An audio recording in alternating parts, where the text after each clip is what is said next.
অন্যের চোখের পানির উপর নির্মিত ঘর কখনো সুখের হয় না। একজন স্বামী তার স্ত্রীকে কখন পাগলের মতো ভালোবাসা জানেন? আসুন এক বৃদ্ধা মহিলার সাক্ষাৎকার থেকে জেনে নিই, যিনি তার স্বামীর সাথে সফলতার সাথে কাটিয়ে দিলেন দীর্ঘ 50টি বছর। তাদের জীবন শান্তিতে ভরপুর ছিল।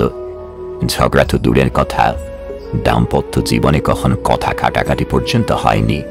একজন সাংবাদিক এই বৃদ্ধার কাছে তার 50 বছরের স্থায়ী সফলতার রহস্যের ব্যাপারে জানতে চাইলেন। কি ছিল সে রহস্য?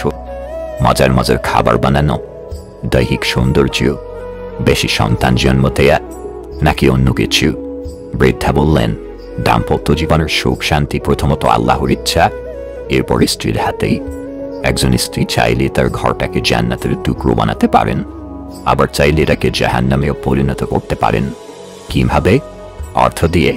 তা তো হতে পারেন না, কেননা অনেক অর্থশালী মহিলা আছেন যাদের জীবনে দুঃখ দুর্দশার শেষ নেই, যাদের স্বামী তাদের কাছেই ফিরতে চান না। সন্তান জন্মদান? না, তাও তো নয়, কারণ অনেক মহিলা আছেন যাদের অনেক সন্তান আছে অথচ স্বামী পছন্দ করেন না। এমনকি এই অবস্থায় তালাক দেওয়ার নজিরও কম নয়। ভালো খাবার বানানো? এটাও না, কারণ অনেক মহিলা আছেন যারা রান্নায় বেশ দক্ষ, সারাদিন রান্নাঘরে কাজ করে অথচ স্বামীর দুর্ব্যবহারের সম্মুখীন হন। তার কথায় সাংবাদিক বিস্মিত হয়ে গেলেন। বললেন, তাহলে আসল রহস্যটা কি?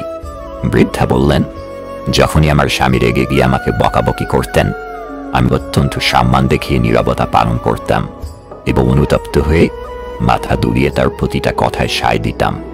সাবধান, বিদ্রুপের দৃষ্টিতে কখনো চুপ হয়ে থেকো না, কেননা পুরুষ মানুষ বিচক্ষণ হয়ে থাকে, এটা সহজেই বুঝতে পারে। সাংবাদিক বললেন, ওই সময় আপনি ঘর থেকে বের হয়ে যান না কেন? বৃদ্ধা বললেন, সাবধান, সেটা কখনো করবেন না। তখন তিনি মনে করবেন আপনি তার কথায় বিরক্ত হয়ে পালাতে চাচ্ছেন। আপনার উচিত চুপ থেকে ওর প্রতিটি কথায় হাসূচক সায় দেওয়া, যতক্ষণ না তিনি শান্ত হন। তারপর আমি আমার স্বামীকে বলি, আপনার শেষ হয়েছে, এবার আমি যেতে পারি। তারপর আমি চলে যাই আর আপন কাজে লেগে যাই, কারণ চিৎকার করে তিনি ক্লান্ত হয়ে পড়েছেন, তার বিশ্রামের প্রয়োজন। সাংবাদিক বললেন, এরপর কি করেন? 1 সপ্তাহখানেক তার থেকে দূরে থাকেন এবং কথা বলা বন্ধ রাখেন নিশ্চয়ই?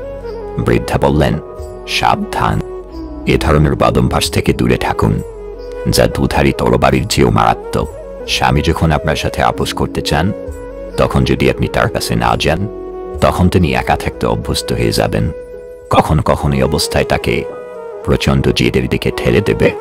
সাংবাদিক বললেন, তাহলে কি করবেন তখন? বৃদ্ধা বললেন, 2 ঘন্টা পর 1 গ্লাস দুধ বা 1 কাপ গরম চা নিয়ে তার কাছে যাই আর বলি, নিন, এগুলো খেয়ে নিন, আপনি খুব ক্লান্ত। এ সময় তার সাথে অত্যন্ত স্বাভাবিকভাবে কথা বলি। তারপর তিনি বলেন, রাগ করেছ? আমি বলি না। তারপর তার দুর্ব্যবহারে দুঃখ প্রকাশ করেন এবং স্নেহ ও ভালোবাসার কথা বলেন। সাংবাদিক বললেন, আপনি কি তার কথা তখন বিশ্বাস করেন? বৃদ্ধা বললেন, অবশ্যই, কেন নয়? শান্ত থাকা অবস্থায় যা বলেন তা বিশ্বাস না করে রাগান্বিত অবস্থায় যা বলেন তা বিশ্বাস করব? সাংবাদিক বললেন, তাহলে আপনার ব্যক্তিত্ব? বৃদ্ধা বললেন, আমার স্বামীর সন্তুষ্টি আমার ব্যক্তিত্ব, আমাদের স্বস্ব সম্পর্কই আমাদের ব্যক্তিত্ব। আর স্বামী স্ত্রীর মধ্যে কোনো ব্যক্তিত্ব থাকে না। যার সামনে তুমি পুরোপুরিভাবে বস্ত্রমুক্ত হয়েছ, তার কাছে আবার কিসের ব্যক্তিত্ব? মহান রব আমাদের দুনিয়ার জীবন ও পরকালে জীবনে কল্যাণ দান করুন। পয়সা হলো অতিথি আর একতা আমাদের সংস্কৃতি, তাই অর্থের অহংকারে পরিবার থেকে কখনো আলাদা হইও না। বৃষ্টি তো তখনই হয় যখন আকাশ মেঘের ভার সইতে পারে না, আর কান্না তখনই পায় যখন হৃদয় কষ্টের ভার বইতে পারে না। মানুষ দায়িত্ব ভুলে গেলেও অধিকার ঠিকই মনে রাখে। গোপনীয়তা আর মিথ্যা সম্পর্ক নষ্ট করে। তুমি যতই যত্নশীল হও না কেন, ধরা পড়বি। যা অন্ধকারে ঘটে তা আলোতে আসবি। অনেক কথাই আমার ভিতরটাকে ভেঙে চুরমার করে দেয়, তবু এমনভাবে চলি যেন কোনো ব্যথাই আমি পাইনি। সৌন্দর্য আর কতদিন থাকবে? শেষ বেলায় বিশ্বাস আর ভরসায় ভরা একটা কাঁধ খুঁজবে।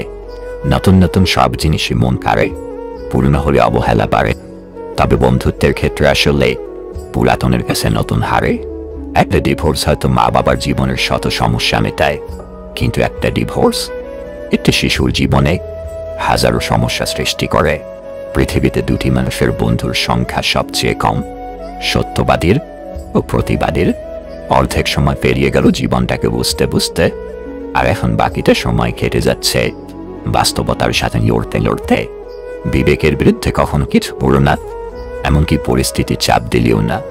আপনার পিতামাতা অশিক্ষিত হওয়ার কারণে আপনি কখনো লজ্জা বোধ করবেন না। যাতে দুইজন অশিক্ষিত ব্যক্তি আপনার মতো একজন সুশিক্ষিত সন্তান জাতিকে উপহার দিতে পারে, তবে ভেবে দেখুন তারা কতটা যোগ্য। নিজের সীমাবদ্ধতা বুঝতে পারলে নিজেকে অতিক্রম করা অতি সহজ হয়ে যায়। মৃত্যুই জীবনের চূড়ান্ত বাস্তবতা, নেমে সেই সব স্বপ্নকে নিঃশেষ করে দেয়। সুতরাং সুখ শান্তিতে থাকার অন্যতম একটি মাধ্যম হল মৃত্যুকে অধিক স্মরণ করা। তাহলে দুনিয়ার জীবনে প্রত্যাশার চাপে কখনো পিষ্ট হতে হবে না। কাউকে তার অতীতের অপকর্ম নিয়ে খোঁটা দিও না। কে জানে, সে হয়তো তওবা করে রবের কাছে তোমার থেকে উত্তম হয়ে গেছে। প্রকৃত পথিক কখনোই থেমে যায় না, প্রয়োজনে নতুন করে পথ তৈরি করে নেয়। চোখের আড়ালে যে থাকে মানুষ তাকে দ্রুত ভুলে যায়। অতীত জুড়ে একরাশ স্মৃতি, আর বর্তমান জুড়ে শুধুই বাস্তবতা। পাথর হাজার বছর জলের মধ্যে পড়ে থাকলেও তার ভিতর জল কখনো ঢোকে না, কিন্তু মাটিতে জল লাগলে তখনই গলে যায়। যারা বিশ্বাসী তারা হাজার বিপদে পড়লেও হতাশ হয় না, কিন্তু অবিশ্বাসী মানুষের মন সামান্য কারণেই টলে যায়। চোখের পানি মুছে ফেলার চেয়ে তাকেই মুছে ফেলা উত্তম, যার জন্য প্রতিনিয়ত চোখের পানি ফেলতে হয়। মানুষ তীব্রভাবে চাওয়ার পর তা না পেলে তার প্রতি ঘৃণা চলে আসে। আমি কিছু মানুষের অহংকার বাড়িয়ে দিয়েছি। তারা যতটুকু সম্মান পাওয়ার যোগ্য, আমি তার থেকে অনেক বেশি সম্মান তাদের দিয়েছি। কাকে দিব দোষ আমি, কাকে করব দোষী? মিথ্যে মায়ায় জড়িয়ে আমি চোখের জালে ভাসি। জীবনে পরিবর্তন আর যন্ত্রণা, এই দুটো জিনিস মেনে নিতে পারলেই তুমি সুখী। তোমায় সারাদিন ভালো রাখার যতই করি আয়োজন, দিন শেষে বারবার তুমি বুঝিয়ে দাও আসলে আমি তোমার শুধুই প্রয়োজন। জীবনকে বুঝতে চাইলে পিছনে ফিরে দেখো, আর জীবনকে গড়তে চাইলে সামনের দিকে দেখো। পরিকল্পনা সম্পন্ন একজন বোকা পরিকল্পনাহীন প্রতিভাবানকেও হারিয়ে দিতে পারে। যাদের মা বেঁচে আছে নিজেকে গর্বিত অনুভব করো, কারণ মা থাকতে কেউ গরিব হয় না। যে নারী তার বৈধ স্বামী পেয়েও তার প্রতি সন্তুষ্ট না, পরপুরুষে আসক্ত, তাকে স্বর্গ এনে দিলেও সে সন্তুষ্ট হবে না। যে পুরুষ ঘরে সুন্দরী বউ থাকা সত্ত্বেও পরনারীতে আসক্ত, তাকে গোটা দুনিয়ার সব রামণী এনে দিলেও তার মন ভরবে না। বাবার দেওয়া কোনো কিছুকেই ছোট মনে করিও না। মনে রেখো যা তোমার কাছে অল্প, তা তোমার বাবার কাছে রক্ত বিক্রির গল্প। কেউ অপছন্দ করলে নিজেকে মন্দ ভাবতে নেই, কারণ ভালো মানুষকে অপছন্দ করার মতো মানুষ জগতে ভরি ভরি থাকে। সব কালই ছিল। ভেঙে দেওয়া মানে জীবনের শেষ নয়, কিছু কিছু ভাঙার মাঝেও জীবনের শুরু হয়। যতক্ষণ আপনি অন্যদের নিজের সমস্যা এবং কঠিন পরিস্থিতির জন্য দায়ী বলে মনে করবেন, ততক্ষণ আপনি আপনার সমস্যা এবং কঠিন পরিস্থিতিগুলিকে দূর করতে একদমই পারবেন না। তুমি যতটা দিবে ঠিক ততটাই ফিরে পাবে, সেটা ভালোবাসা হোক বা কষ্ট। একটি ফুল দিয়ে কখনো মালা গাঁথা যায় না, তেমনি একটি ভালো কাজ করে জীবনকে সুন্দর করা যায় না। যে সহজ সরল জীবনযাপন করে সুখ তার জন্য অত্যন্ত সহজলভ্য। যদি তুমি মানুষকে বিচার করতে যাও তাহলে ভালোবাসার সময় পাবে না। সব লোকের ঘাড়েই মাথা আছে, কিন্তু মস্তিষ্ক আছে কিনা সেটাই প্রশ্ন। পরের উপকার করা ভালো, কিন্তু নিজেকে পথে বসিয়ে নেয়। রাগ আর অভিমান এক হয়ে একসময় ভয়ঙ্কর রূপ নেয়, যা বিচ্ছেদের দরজা পর্যন্ত নিয়ে যেতে পারে। সুখী হতে অনেক কিছুর দরকার নেই, দরকার এমন কিছু মানুষের যারা সত্যিই আপনাকে বোঝে। অতীতকে ছোট করে দেখা উচিত নয়, আবার অতীতকে অতিরিক্ত মূল্য দেওয়া ঠিক না। সময়ের সাথে পরিস্থিতি বুঝে যে নিজেকে মানিয়ে নিতে পারে, সে সবচাইতে সুখী মানুষ। যাকে আগলে রেখেও নিজের করে পাওয়া যায় না, তার জন্য কেঁদেও তাকে পাওয়া সম্ভব। সবকিছুই শেষ হয়ে যায়, সবকিছুই শেষ হয়ে যায়, তবে কোনোদিন মানুষের আচরণ বিলুপ্ত হয় না। নিজের সুবিধায় যে কাউকে ব্যবহার করা মানুষ খুনের থেকেও ভয়ানক। জীবনে জয়ী হতে হলে যুদ্ধে আত্মবিশ্বাসী হওয়া প্রয়োজন।